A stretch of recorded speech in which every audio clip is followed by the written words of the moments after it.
श्री माता, कुछ समय के लिए मुझे यहाँ से दूर तप करने जाना है। नहीं पुत्र, मैं तुम्हें अचानक यूं कहीं नहीं जाने दूंगी। और अब तो हमें तुम्हारे विवाह की तैयारी भी करनी है। किंतु माता, विवाह का तो विचार भी नहीं है मेरे मन में। मुझे तप के लिए जाना ही होगा, ये अनिवार्य है। और वैसे भी मैं तो अभी बालक ही हूँ। मेरी इच्छा विवाह की है ही नहीं। मुझे तो ब्रह्मचर्य व्रत का पालन करते हुए ही अपना जीवन बिताना है। ओह, तो क्या अब तुम भी वही हट करोगे जो तुम्हारे भ्राता ने किया था? नहीं पुत्र, तुम तो मेरी हर बात स्वीकार करते हो ना, तो अब तुम मेरे लिए कोई कठिनाई मत खड़ी करो। ये तो माँ ने सर्वथा उचित कहा है अनुज गणेश। वैसे भी विवाह के लाभ तो तुम ही ने मुझे समझाए थे, तो अब तुम स्वयं विवाह से पीछे नहीं हट सकते। किंतु माता। किंतु परंतु कुछ नहीं पुत्र, मैं कुछ नहीं सुनना चाहती। मैं तुम्हें कहीं नहीं जाने दूंगी।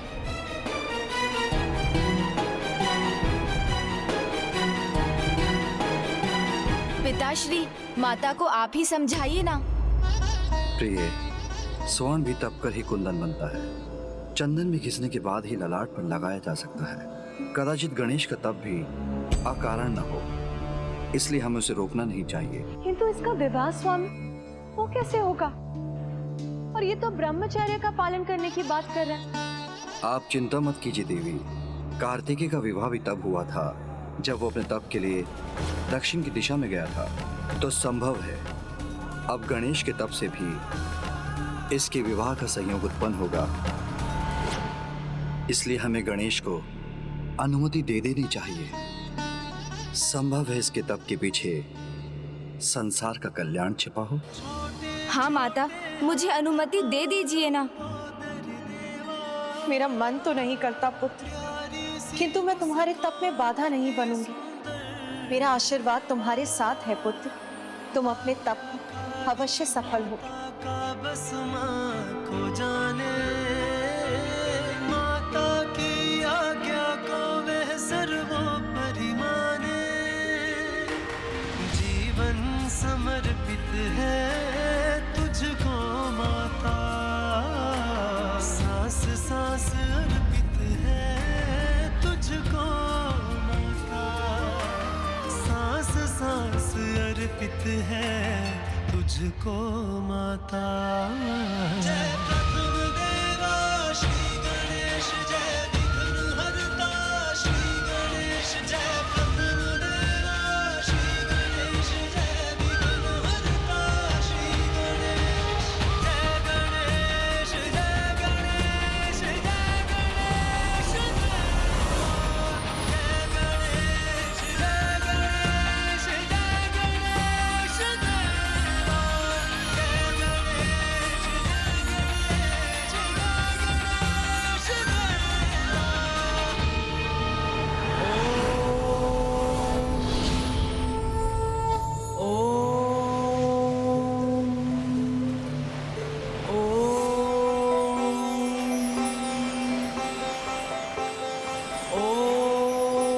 नारायण नारायण। ये कौन है तेजस्वी तपस्वी जिसके तप से सूर्य जैसे तेज का विस्तार हो रहा है?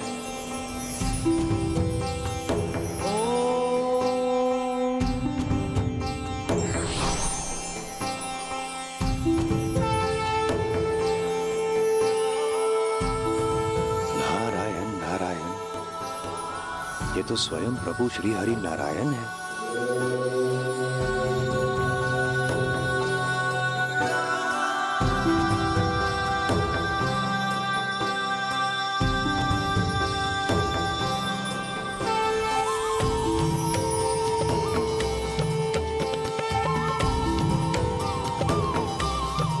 प्रभु श्री हरि नारायण नहीं, पंच मुकुटधारी श्री कृष्ण है।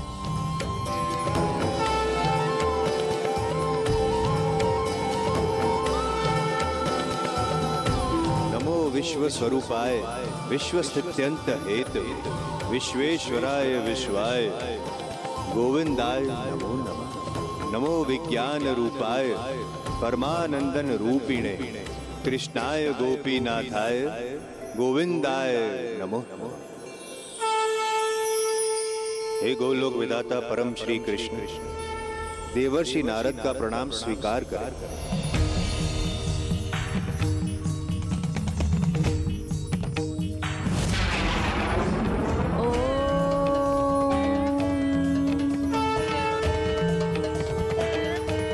नारायण नारायण, क्षमा कीजिए प्रभु, किंतु आप किस रूप में है ये स्पष्ट ज्ञात क्यों नहीं हो रहा है मुझे।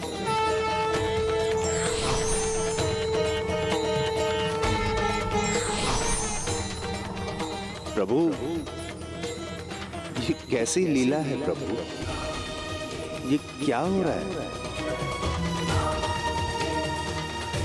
नारायण नारायण, इस लीला का रहस्य तो केवल मात्र एक प्रभु श्री कृष्ण ही उजागर कर सकते हैं।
अद्भुत।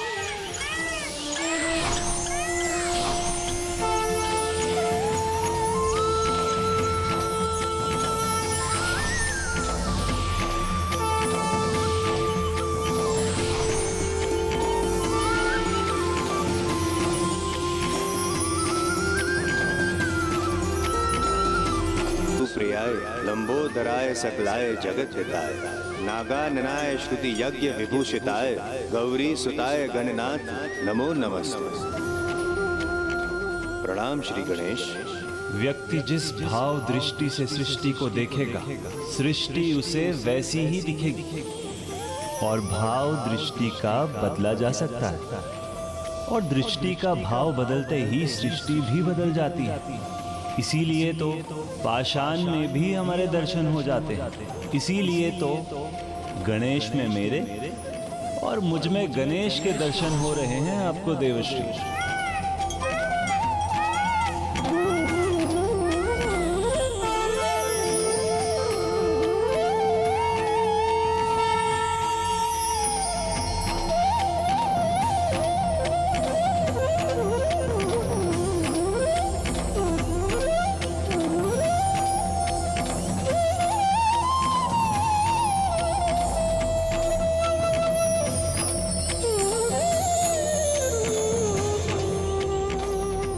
कस्तूरी तिलकम ललाट पटले, वक्षस्थले कौस्तुभम, नासाग्रे वर्मोक्तिकम करतले, वेणु करे कर कंकनम, सर्वांगे हरिचंदनम सुललितम।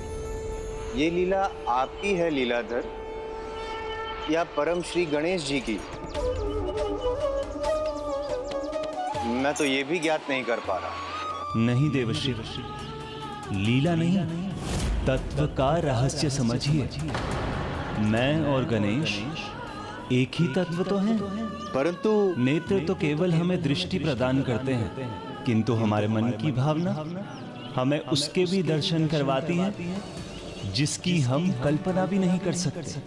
आपको तो स्मरण होगा देवश्री, माता पार्वती ने पुत्र प्राप्ति की इच्छा से अत्यंत भावुक होकर मेरा स्मरण किया था और मुझसे मेरे ही जैसा पुत्र पाने का वरदान मांगा था। प्रभु, मुझे एक ऐसी संतान का वरदान दीजिए जो ब्रह्मदेव की तरह ज्ञानी हो, आप ही की तरह तेजस्वी और निपुण। मुझ जैसा भला और कोई कैसे हो सकता है, क्योंकि मैं तो मैं ही हूं। इसीलिए गणेश भी मैं हूं और मैं ही गणेश हूं।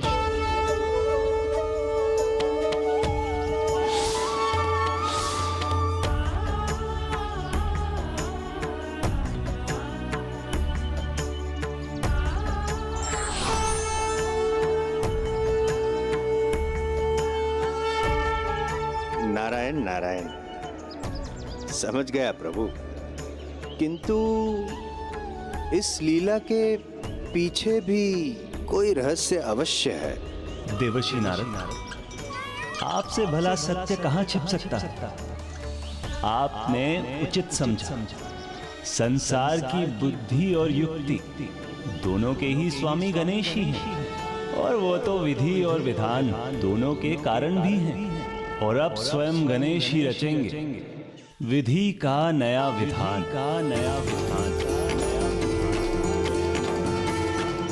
गणेश की ऊर्जा से यहाँ शापों का योग बनेगा, और वही शाप कारण बनेंगे मेरे पूर्ण अवतार श्री कृष्ण के लिए, और भविष्य में संसार के कल्याण हेतु पवित्र तुलसी पौधे के भी जन्म का, और साथ ही संसार को सहज पुण्य का भागी बनाने वाले पवित्र शालीग्राम के अवतरित होने का। और ये सब प्रत्यक्ष और अप्रत्यक्ष रूप से गणेश की तपस्या के कारण ही होगा।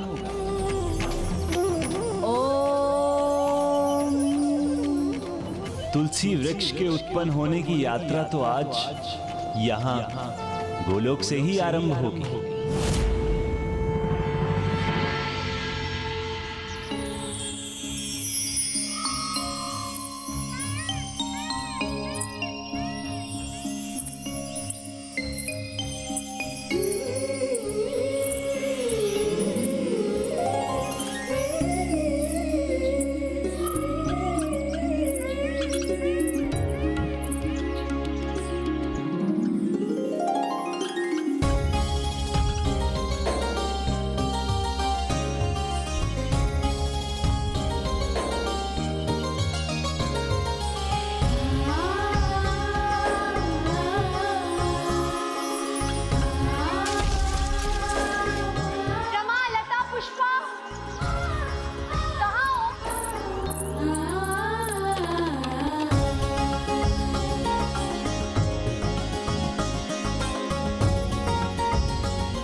गोपियों, इसमें से एक भी फल उचित नहीं है। मुझे संपूर्ण गोलोक से श्रेष्ठतम फल ही चाहिए।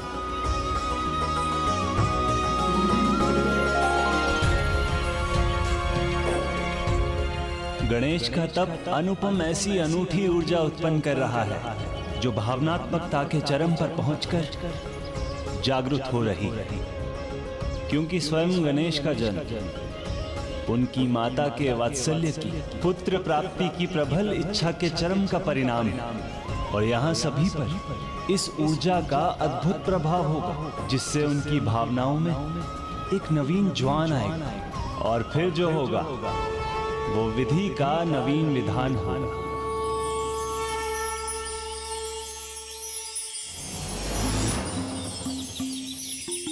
आज ये फल सबसे पहले मुझे प्रभु परम कृष्ण के पास ले जाने हैं। दादाजी और बिरजा जी से भी पहले, सबसे पहले। प्रभु श्री परम कृष्ण को अपने पति के रूप में पाने की अभिलाषा जब भी पूर्ण हो, किंतु उनकी सेवा करने का कर्तव्य निभाने की अभिलाषा तो मैं अभी संपन्न करूंगी। आप सब मुझे ऐसे एकटक क्यों देख रही है, जैसे तुलसी को कभी देखा ही नहीं? मुझे देखना छोड़िए और जल्दी से मेरी सहायता कीजिए। शीघ्रता कीजिए ना, जाइए।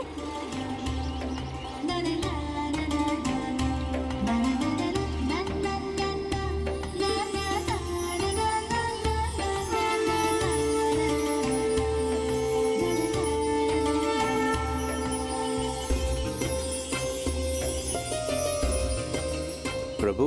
आइए देवी विरजा।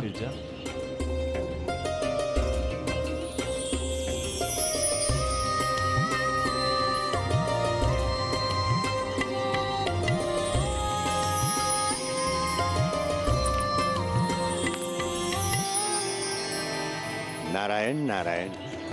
प्रभु की सेवा में गोपियों के आगमन का समय हो गया, अर्थात मेरे प्रस्थान का समय हो गया। किंतु प्रभु, गोलोक तक आया हूँ और आपकी शक्ति मैया राधा के दर्शन से वंचित होकर लौट गया तो आपके दर्शन पाने का दिव्य सुख अधूरा रह जाएगा। प्रभु, मैया कहाँ है? प्रणाम देवर्षि। प्रणाम। आपके लिए प्रभु की सेवा का आनंद आहा हा हा। नहीं तो राधा जी सदा इनके साथ रहती, और जब वो नहीं भी होती हैं तब भी वो सदा प्रभु के मन में विराजमान होती हैं।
में स्पष्ट दिखाई दे रही है, किंतु आप यहाँ साक्षात अपनी राधा के पास क्यों नहीं है, मेरे प्रभु श्री परम कृष्ण?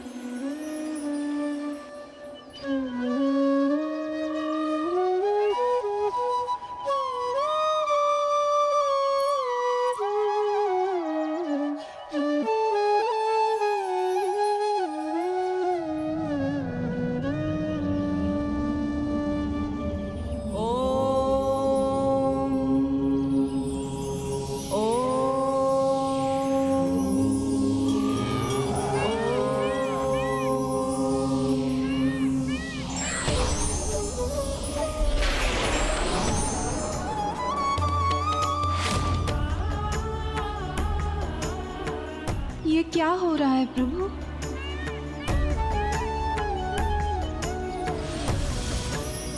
प्रभु,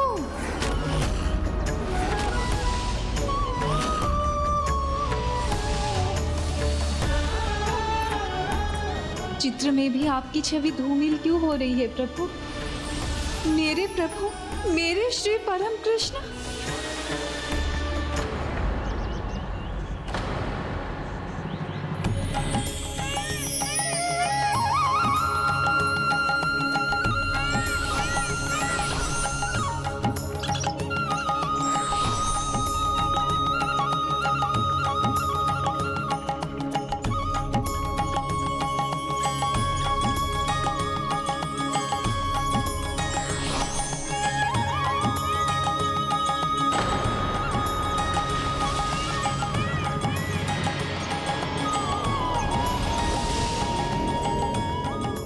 ये क्या हुआ?